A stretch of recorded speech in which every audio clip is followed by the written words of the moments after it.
Now let's begin. There is a lot of buzz around the new U.S. tariff policy, what some people are now calling the Trump tariff or the 3 Ts. Even President Tinubu has asked his economic team to look into the possible impact of this on the Nigerian economy. From your perspective as an international businessman, what step do you think that African countries should take to cushion the effect of this new policy? First of all, I think the step taken by His Excellency the President on setting up his economic team to look into the impact of the tariffs imposed by America is the right step. Whilst we can sit down and maybe wail about the impacts this is having on our lives, we have to look at it from holistically as far as the U.S. economy is concerned.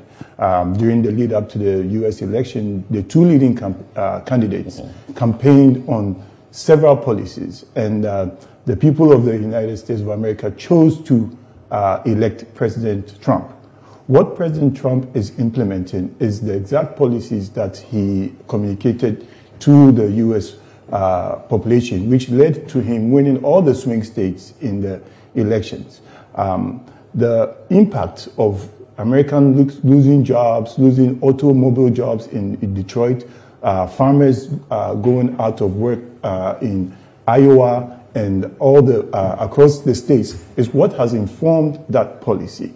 Now, what that should tell us is that in Africa here too, we have to look inwardly and look at what our problems are from agriculture, from education, from housing, and develop homegrown solutions that are originated in Africa and meant to solve African problems.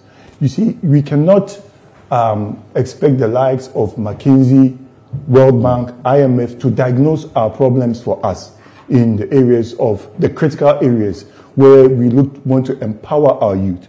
Those are solutions that should be diagnosed here on the continent and implemented by our leaders holistically and specifically to meet our needs. So with African free trade, continental free trade being enacted and the president of Nigeria putting in place a policy, of course, Nigeria with the population and its land mass should be in a position to lead the conversation, because when Nigeria sneezes, the rest of Africa catches a cold.